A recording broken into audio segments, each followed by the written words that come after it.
세상에 떠도는 기묘한 괴담들. 첫 번째 이야기. 대만에서 만났던 장 선생님의 괴담. 2006년 8월 달에 부모님과 대만 여행을 다녀왔습니다.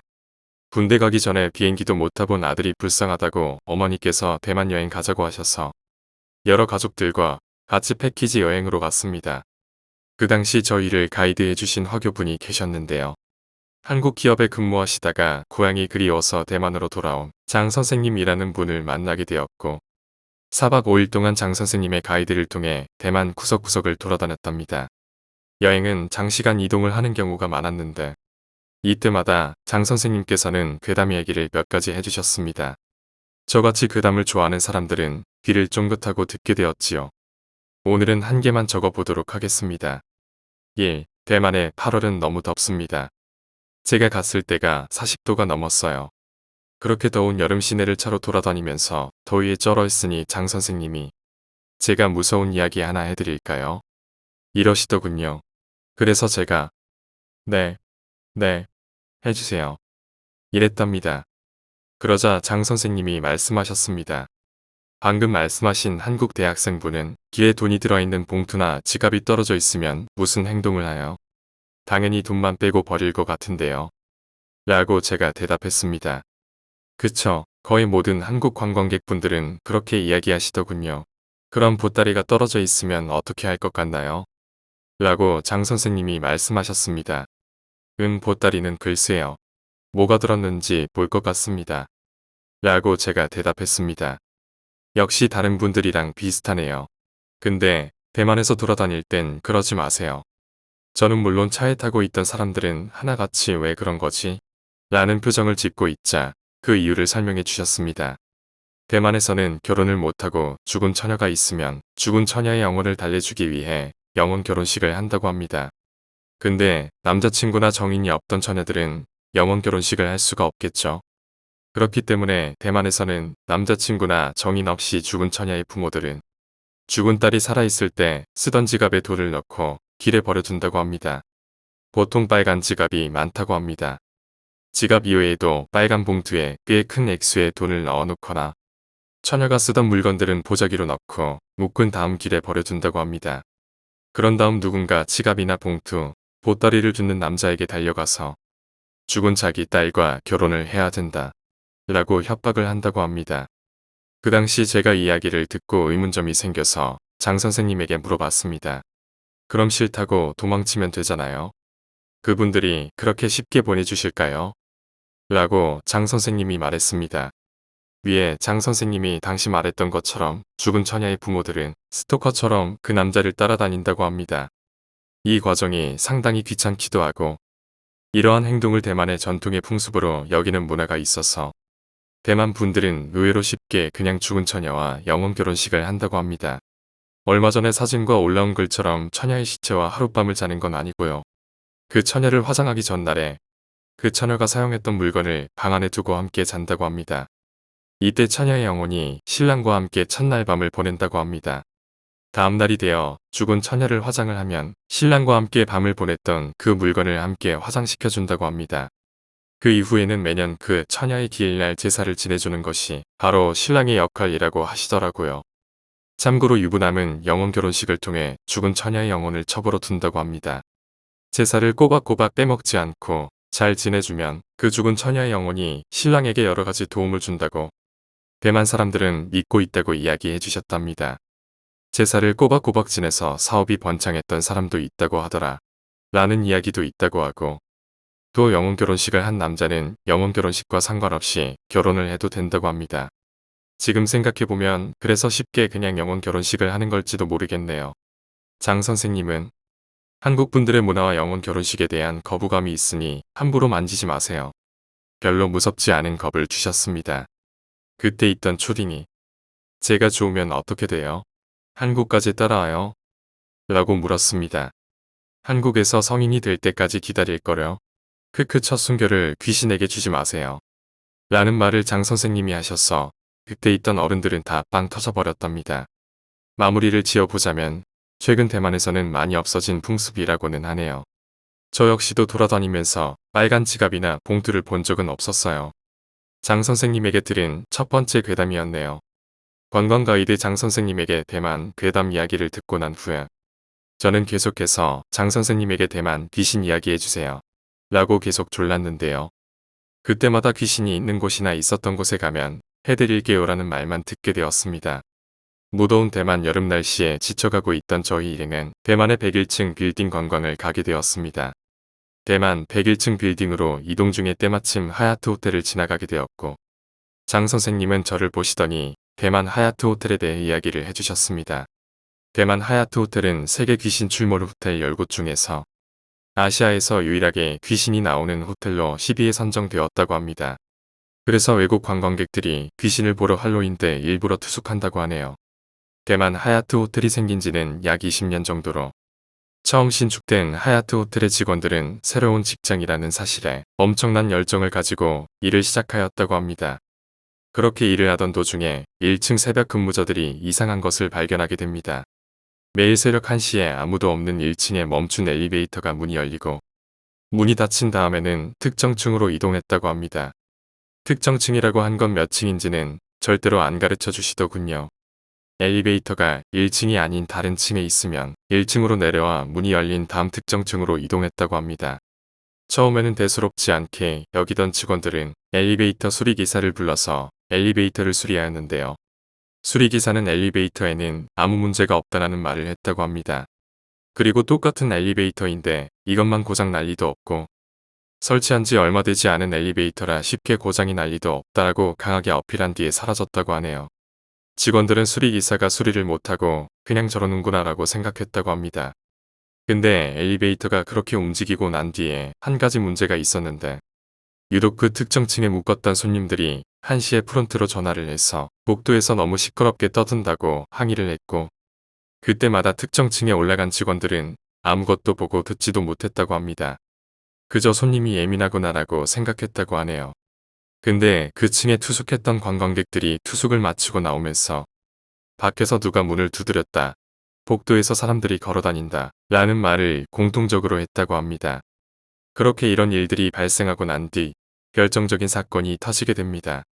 새벽 1시가 넘은 시간에 한 투숙객이 속옷 차림으로 1층으로 뛰어나와 자고 있는데 내 머리맡에 군복 입은 남자가 날 노려보고 있다. 무섭다라고 겁에 질려 직원들에게 이야기를 했다고 합니다. 직원들이 허겁지겁 올라가서 확인해보니 그 방에는 역시 아무도 없었다고 합니다. 이런 일들이 하나 둘씩 쌓이기 시작하니 직원들은 동요하기 시작했고 그 층에 가는 것을 싫어했다고 합니다.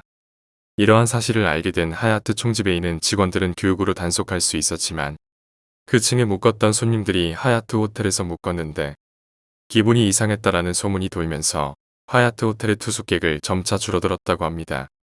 그러자 총지배인은 다 헛소문이라며 아무 일도 없다는 것을 보여주기 위해서 용기 있는 직원을 한 명 뽑아 그 층에서 새벽을 보내기로 했다고 합니다. 그렇게 용기 있는 직원은 그 방에서 하루를 보내게 되었고 새벽 1시가 지나자 복도가 시끄러운 소리로 가득 찼다고 합니다. 왁자지껄 큰 소리로 복도에서 소리가 들리자 자신을 걱정해준 동료들이 왔다고 생각하여 문을 열었는데 복도에는 아무도 없었다고 합니다.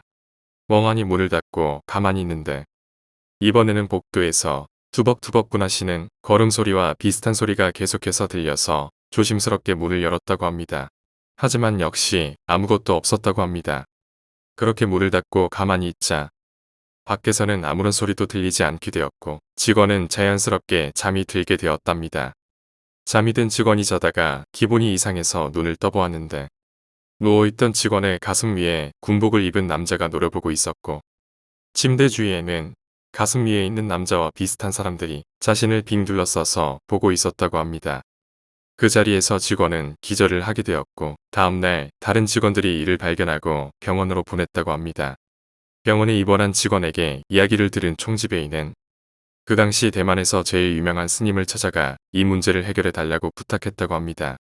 지배인의 부탁을 받은 스님은 하얏트 호텔을 찾게 되었고 호텔을 쭉 둘러본 뒤에 아무 말도 하지 않고 커다란 부적을 2개 그리기 시작했다고 합니다. 부적이 다 완성되고 난 뒤에 이것을 1층에 걸어놓고 또한 구리로 종을 만들어서 천장에 붙여 놓으면 다 해결될 것이다. 라는 말을 남기고 사라졌다고 합니다. 1층에 부적을 천장에 구리종을 걸어 놓은 뒤로는 그 특정 층에서 귀신은 보거나 이상한 소리를 들었다는 사람들 없었다고 합니다. 이 이야기를 쭉 들려주시고 마지막으로 장 선생님이 해주신 말은 현재 대만 하얏트 호텔에 투숙하러 들어오는 외국 손님들이 1층에 들어오면 너무너무 이쁘고 신기한 그림이 있다고 좋아한다고 합니다. 두 번째 이야기, 인형저주 괴담. 중국의 도교 술법 중 무고라는 저주술이 있습니다. 무고에도 저주와 방법 매개체에 따라 여러 가지 종류가 있는데 그중 널리 쓰인 게 인형을 저주의 매개체로 쓰는 인형술이었습니다. 무고에 쓰기 위한 인형을 만드는 데는 여러 가지 재료와 술자만의 특수한 재료가 쓰였다고 하는데 초기에는 질그로 만든 인형을 사용했으나 점점 종이나 헝겊 사람 가죽으로 만든 인형이 쓰이게 됐습니다. 태평 광기속 나라 태종의 칙명으로 977년에 편집된 도서집으로 총 500권이며 각종 사회상과 술법, 괴담 등이 기록된 저서의 시인 이야기 중 인형술에 대한 얘기에 대해 써봅니다. 당나라 때의 일입니다. 당시 드물게 여성이지만 거상인 소부인의 남편 이 씨는 자신보다 능력이 뛰어난 아내가 부담스러워서 하녀와 내통을 하고 있었습니다. 욕심이 많는 하녀는 소부인의 재산을 뺏고 소부인을 살해하기 위해 요술사에게 부탁해서 인형술을 씁니다. 그녀는 요술사에 받은 인형과 부적을 밤에 몰래 집안 곳곳에 파묻었습니다. 그리고 요술사에게 받은 피치를 하고 긴 생머리를 한 정교한 여인의 형상을 낀 7개의 인형을 화려한 색의 비단을 묶어 치장한 다음에 소부인의 방 동쪽 벽에다 묻었습니다. 그러나 인형을 묻은 지 얼마 안 돼서 이 씨와 하녀의 내통은 들통나서 남편은 쫓겨나고 하녀는 죽음을 당했습니다. 그 후로 2년 후 소부인은 양자를 두고 집안을 이끌고 있었는데 그제서야 하녀가 준비한 저주가 발동했습니다. 이후 밤마다 화려한 비단천을 두른 7명의 여자들이 울고 웃는 걸 반복하며 집안을 돌아다녔으며 소부인을 비롯한 집안 사람들은 원인 모를 병에 시달렸습니다. 소부인은 무당이나 이 귀신들을 몰아내기 위해 도사를 불러 여러 가지 방법을 시도했으나 통하지가 않았습니다. 결국 소부인은 스스로 저 정체불명의 귀들을 막기로 합니다. 소부인이 담이 센 하인들과 평소 그녀에게 신세를 진낭인 무사 등을 고용해 대접을 하고는 집안에 출몰하는 귀신을 잡아 달라고 했습니다. 밤이 되고 다시금 여자들이 출몰하자 무사들이 달려나가 그중 하나를 잡는데 성공했습니다. 사람들이 여자를 붙들자 인형은 본래의 인형 형상으로 돌아왔는데 눈썹과 이목구비가 갖추어져 있었고 피비린내가 났습니다. 그리고 인형은 사람들의 손안에서 계속 꿈틀대고 있었습니다. 사람들은 인형의 모습에 아연실색했고 소부인은 그 인형을 칼로 베라고 했습니다. 무사 중 하나가 인형을 베자 인형의 몸에서 피가 솟구쳤고 인형은 비명을 질렀습니다. 사람들이 인형을 보고 공포에 떨자 소부인이 인형을 불길 속에 집어 던졌습니다. 그러자 인형이 불에 탄 채 비명을 지르며 날뛰었으며 다른 인형들까지 울부짖으며 사람들에게 달려들었습니다. 사람들이 놀라 비명을 질렀으나 미리 대기하고 있던 무사들은 무기를 들고 인형들을 공격했습니다. 인형들은 끔찍한 비명을 지르며 사람들을 공격했는데 베어도 계속 움직였고 몸이 거의 도망나야지 움직임이 멎었습니다. 인형과 사람의 혈투는 날이 박자 끝났습니다. 갈갈이 날뛰던 인형들은 햇빛에 닿자마자 새까맣게 타서 흩어졌고 마치 사람의 시체가 썩는 듯한 악취가 풍겨 나왔습니다. 이후 인형 소동은 사라졌으나 반년 후 이번엔 하얀 옷을 입은 인형이 울면서 집안을 배회하기 시작했습니다. 소부인을 수하들을 시켜 인형들을 추적하게 했는데 집안을 배회하던 인형은 해가 뜨자 집의 동쪽 벽 안으로 스며 들어가는 것이었습니다. 사람들이 인형이 들어간 땅을 파보니 복숭아 나무로 만든 부적이 나왔습니다. 부적에는 붉은 글씨로 이 씨의 하녀가 소부인을 저주하다. 처녀의 살가죽과 머리카락으로 만든 7개의 인형 형상을 만들어 동쪽 벽에 묻으면 9년 후에 효과가 일어날 것이다. 단 저주를 건 사람의 원한이 묻으면 더욱더 강하고 빠르게 발생할 것이다. 라는 글자가 있었습니다. 소부인은 부적을 태우고 벽을 부수자 안에서 불에 그을린 생머리를 한 7개의 인형을 찾아냈습니다. 소부인은 인형들을 상자에 봉하고 절에 묻었습니다. 그 후로는 더 이상 인형들이 나타나는 일이 없었습니다. 세 번째 이야기, 오래전에 랜덤 채팅 무당녀. 난 청각장애인이야. 태어날 때부터 그런 건 아닌데 점점 청력이 안 좋아지더니 이제 보청기를 안 끼면 아무것도 안 들려. 성격이라도 좋으면 그닥 힘들지 않을 텐데 네가 이래서 그런 건지는 몰라도 사람들도 피하게 되더라고. 뭐 오덕이라면 오덕이지. 친한 친구들은 몇 있는데 걔들이랑도 바빠서 잘 안 만나게 되고 맨날 엄마가 나 붙잡고 우는 것도 지겨워서 그냥 혼자 살거든. 귀 빼곤 멀쩡해. 현재 28살이고 졸업은 했는데 양백수야. 받아주는 데가 없더라. 암튼 어렸을 때 열을 심하게 앓고 나서부터 서서히 이렇게 되더라고. 암튼 그래도 보청기 끼면 어느 정도는 틀려. 다행이지. 근데 한 감각이 무뎌지면서 다른 감각이 예민해지는 건지 뭔지 자꾸 이상한 일을 겪게 되더라. 특히 난 귀로 들리더라고. 약간 아슬하게 말이야. 오늘 할 얘기는 2달 전에 겪은 얘기야. 아직도 소름이 끼치지만 한번 해볼게. 어느 날 우연히 친구들이랑 다 같이 화상 랜덤 채팅을 했는데 이거 재밌고 너무 괜찮은 거야. 그때를 시작으로 집에서 혼자 할 짓 없고 하면 한두 번씩 접속했어. 나 같은 경우엔 밖에서보다 사람 대할 때 위축되는 그런 것도 없고 하니까 이거 은근 자주 들어가게 되더라고. 키읔. 어차피 뭐 밖에서 만난다 이런 생각은 애초에 없었으니까. 근데 어떤 여자애랑 자꾸 마주치게 되더라고.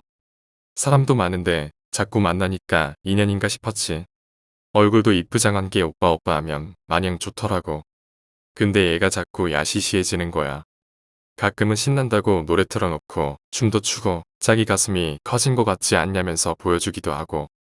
솔직히 난 좋았지. 말하기는 좀 그렇지만 더 센 것도 요구해 올 때도 있었어. 그냥 난 좋으니까 해달라는 대로 해줬지.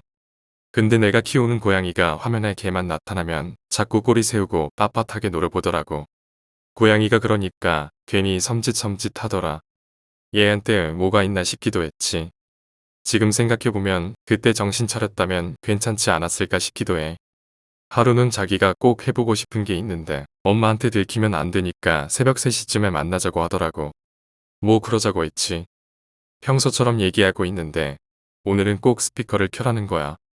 난 집에 들어가면 보청기를 떼거든. 그래서 귀찮다고 했더니 표정이 무섭게 변하더라고. 노출증처럼 자기 신음소리를 나한테 들려주고 싶은 건가 했어. 어차피 뭐 대충 넘기면 되니까 보청기도 다시 안 꼈고 근데 자기도 나도 다 벗고 하자는 거야. 영상으로 근데 느낌이라는 게 섬뜩하기도 하고 평소랑 달라서 이상하기도 하고 민망하기도 해서 싫다고 했어. 그랬더니 걔 눈에 흰자만 보이기 시작하는 거야. 진짜 시겁했어. 그리고 눈이 돌아가더라고. 시발. 뭐라고 표현해야 할지. 그리고 무당들이 신 내렸을 때 갑자기 변하는 목소리 알아? 걔가 그 목소리로 빨리 하라고 소리를 지르는 거야. 처음에는 완전 쫄아서 얘가 미쳤나 싶었는데 내가 보청기를 안 꼈다는 걸 알아차린 순간 소름이 쫙 끼치더라. 스피커 집어던지고 쌩 난리를 쳤지. 근데 보청기 꼈을 때보다 더 선명하게 계속 들리는 거야. 빨리 하라고 왜 안 하냐고. 그때 뭔가 있구나 싶었지. 내가 앞에서 얘기했잖아. 네가 이렇게 된 이후로 그런 쪽에 예민해졌다고. 진짜 소름 끼치더라. 걔는 계속 웃고 있고 그 걸걸한 목소리는 계속 들리고 진짜 소름 돋고 죽을 것 같아서 아예 컴퓨터 선을 뽑았어. 그때부터 문제가 오더라고. 왜 안 들어오냐고 처희가 잘못했다고 말이야. 계속 씹으니까 혼자 화를 냈다가 사랑한다고 했다가 미안하다고 빌었다가 진짜 미친 것 같이 행동하더라. 무슨 다중이도 아니고 그래도 계속 씹으니까 전화가 오는 거야. 한 번 받아봤더니 빨리 다시 들어오라고 아니면 평생 너 쫓아다니면서 괴롭힐 거라고 했어. 이 전화 받고 나서 얘가 우리 집으로 찾아오지는 않을까 그런 생각이 들어서 컴퓨터만 봐도 오싹한 거야. 친구네서 한 이틀 살고 친구랑 같이 돌아오니까 대충 상황이 정리되더라. 그 여자애로부터 연락이 안 와서 그냥 똥 밟았다고 생각하기로 했지. 근데 얼마 후에 점 보러 가는데 같이 가달라고 부탁한 친구가 있어서 별 생각 없이 따라갔어. 근데 그 무당이 들어가자마자 나한테 소리를 지르는 거야. 시발 사내 놈이 어디서 그런 음기를 묻히고 다니냐고. 기분 나빠서 나가려고 하는데 나한테 안 듣고 가면 후회한다 길래 앉았지. 혹시 요새 여자랑 관련된 이상한 일 있지 않았냐고 묻길래 설마 하면서 그 얘기를 꺼냈어. 결말부터 말하면 나 죽을 뻔한 거더라. 왜 장군 모시는 무당도 있고 동자신 모시는 무당도 있잖아. 그 귀신들이 무당들 몸에 붙어 있는 건 다 한 때문이라고 하더라고. 그래서 내림국 받을 때 정말 죽어도 받기 싫은 사람들한테는 좀 위험하지만 그 귀신 한을 풀게 해줘서 내보낸다고 했어. 근데 이게 웬만한 영역으로는 자칫 해주는 무당이나 받는 사람이나 위험할 수 있어서 잘 안 해준대. 근데 붙는 귀신이 연급이 낮은 처녀 귀신일 경우에는 좀 다르다고 하더라. 그 경우에는 상대적으로 좀 쉽다고, 그냥 일반 남자랑 영적으로 하게 한다고 그러더라고. 진짜로 하면 절대 안 된다고 했어. 그러면 그 신내림을 받아야 하는 사람의 몸이 극심하게 상하고 절대 안 나간다면서. 어쨌든 그렇게 일반 남자랑 영적으로 하게 하면 그 귀신이 점점 그 남자에게로 옮겨간대. 그러면서 신내림에서 벗어나게 되는 거지. 대신 그 남자는 1년 안에 앓다가 죽거나 대신 신내림을 받게 된다고 하더라. 하루 종일 귀접을 하는 상태로 가서 혼수 상태로 가는 경우도 허다하고 그 여자애가 그걸 하려고 한 것 같다고 했어. 보청기 안 꼈는데도 소리 들린 것도 그 때문일 거라고 했어. 가끔 채팅할 때 연기 같은 게 보여서 담배 피는 거 아니냐고 장난쳤던 게 이제 와서 생각해보면 무당들이 피우는 향 같기도 하고 고양이가 몸새웠던 것도 그렇고 어쨌거나 그때 이후로 렌챗은 커녕 컴퓨터도 잘 안 만져서 얘가 아직도 거기 있는지 아닌지는 모르겠어. 아이디를 알려줄 순 없지만 대강의 이미지를 설명해 줄게. 조심해. 단발에 약간 화장 진하게 하는 클럽녀 스타일이야. 이쁘장해. 암튼 렌챗에서 이쁘장한 여자애가 먼저 야한 거 하자고 하면 진짜 조심해. 너네 그러다 죽을 수도 있다. 내 친구도 그 사이트 가끔 들어가는데 우연히 걔 만났다고 그러더라고. 네 번째 이야기. 70년대 시골의 버스. 과거 저희 시골 본가댁에는 딱 하루 두세 번 다니는 버스가 있었습니다. 이 이야기는 저희 할아버지께서 평소 친하게 지내시던 그 버스에 오는 기사 한 분에게 전해들은 실화입니다. 70년대 중반 요즘은 사라져 역사 속으로 감춰진 버스 안내양이라는 직업이 있었습니다. 지금처럼 자동문이 아닌 수동문 버스에서 승객들의 승 하차를 도와주거나 토큰, 버스표 등을 확인해주는 역할을 하는 직업이었다고 합니다. 아무튼 날이 저물고 운행을 마칠 시간이 다 되어 버스에 남아있는 승객도 한 명 없고 안내양과 기사분께서 이런저런 이야기를 주고받으며 종점을 향해 시골 산길을 달리고 있었습니다. 그런데 얼마 못 가 희미하게 저 앞에서 한 손으론 보찜 같은 것을 짊어지고 한 손으론 지팡이에 의지한 채 힘겹게 걸어가는 어떤 할머니의 뒷모습이 보이더랍니다. 시골에선 날이 저물어도 우리 동네 간 왕래를 위해 가끔 그런 노인분들이 계셨지만 시골 시간으론 제법 늦은 시간 드문 시골 산길을 그것도 한 보따리의 짐을 짊어지고 걸어가고 계신 할머니의 뒷모습이 뭔가 애처로 보였다고 합니다.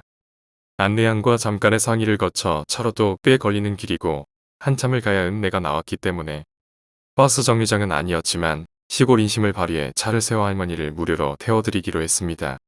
일단 안전하게 할머니가 걸어가시는 옆에 조심스레 차를 정차한 후 문을 열고 할머니를 불렀답니다.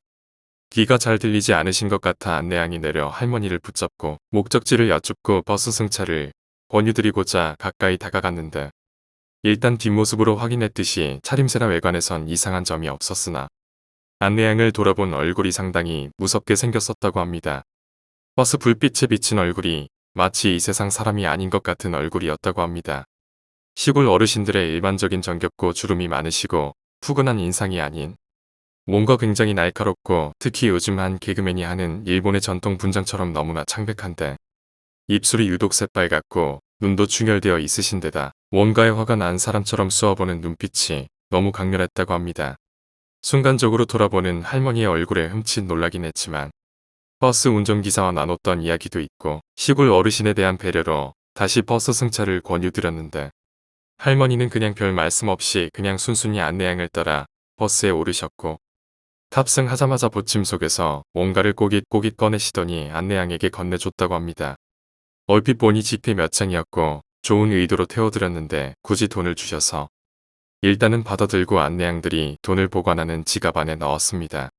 할머니는 다시 말없이 버스맨 뒷좌석 오른쪽 창가에 앉아 넋을 놓은 사람처럼 창밖만 주시했답니다. 그리곤 이후 별 말씀도 없으셔서 일단 운전기사와 안내양은 합의하에 읍내로 모셔드리고 돈은 다시 돌려드리기로 하고 그냥 이런저런 이야기를 하며 읍내로 향하고 있었습니다. 그리고 한참을 간 후 읍내에 다 달았는데 안내양과 이야기를 주고받으며 의식하지 못한 사이 뒷좌석에 할머니는 어디에도 없으셨다고 합니다. 분명 차를 세우거나 정차한 일도 없었는데 말이죠. 그리고 더 놀라운 건 할머니께서 탑승하실 때 쥐어주신 꼬깃꼬깃한 지폐 몇 장을 확인하기 위해 지갑을 열었는데 그 안에는 몇 장의 나뭇잎이 포개어져 있었다고 합니다. 5번째 이야기. 세조에게 내린 저주. 세종의 둘째 아들인 수양대군이 조카인 단종을 몰아내고 왕좌를 차지한 후 단종은 수양대군에게 왕위를 물려주고 상왕이 되어 수강궁으로 옮겨 살았으나 사육신들에 의한 단종을 포기하고자 하는 사건이 나자 노산군으로 강등되어 강원도 영월의 청령포로 유배당합니다. 세조는 단종을 유배시키는 것으로만 그치지 않고 단종의 생모이자 벌써 고인이 된 현덕 황후의 동생과 어머니도 관련이 있다 하여 죽이고는 집안의 지위를 내려 서민으로 강등시켰죠. 그런데 며칠 뒤 세조의 꿈에서 죽은 현덕 황후가 나타나 세조의 얼굴에 침을 뱉고 욕설을 퍼붓는 것이었습니다. 그리고 왕후의 침이 닿은 세조의 얼굴 부위는 붉게 변해 고름이 생기기 시작했죠. 이에 분노한 세조는 꿈속에 나타난 현덕 황후의 소릉을 파헤쳐 시신을 버리라고 명했습니다. 신하와 군졸들이 현덕 황후의 무덤을 파헤치고 관을 드러내려고 했는데 아무리 힘을 써도 현덕 황후의 관이 들려 지지가 않았습니다. 결국 무학대사의 제자에게 부탁해 치성을 드리고 나자 관이 들렸고 후원이 두려워 시신을 버리지 않고 관체 근처 숲에 감회장했는데 이날 밤 현덕 황후가 묻혀있는 숲에서는 여인이 흐느끼는 곡성이 밤새도록 눈에서 흘러나왔습니다.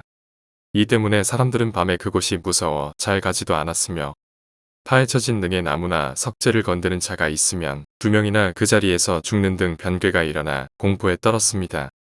그리고 청령표에 유배돼 있던 노선군의 숙부 금성대군이 보기를 기획하다가 발각되는 사건이 일어나자 세조는 단종을 죽입니다.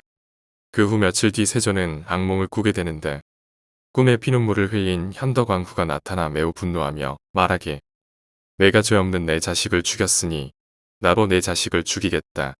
너는 알아두어라. 라고 하였습니다.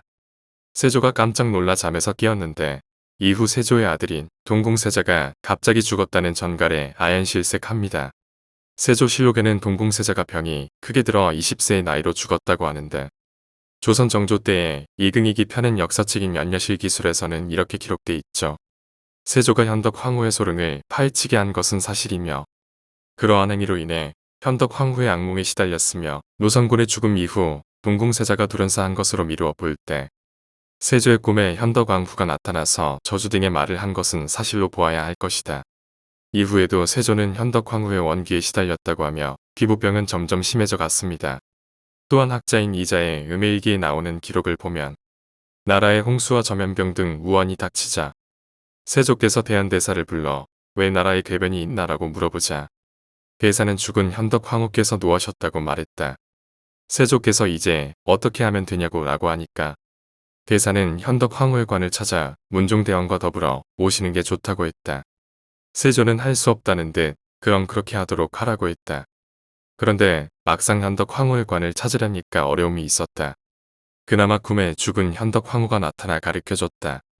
이렇게 하여 현덕 황후는 문종이 묻힌 형릉 옆에 정중히 묻혔다. 라고 돼 있습니다. 결국 우여곡절 끝에 현덕 황후는 다시 남편인 문종의 곁에 묻혔습니다.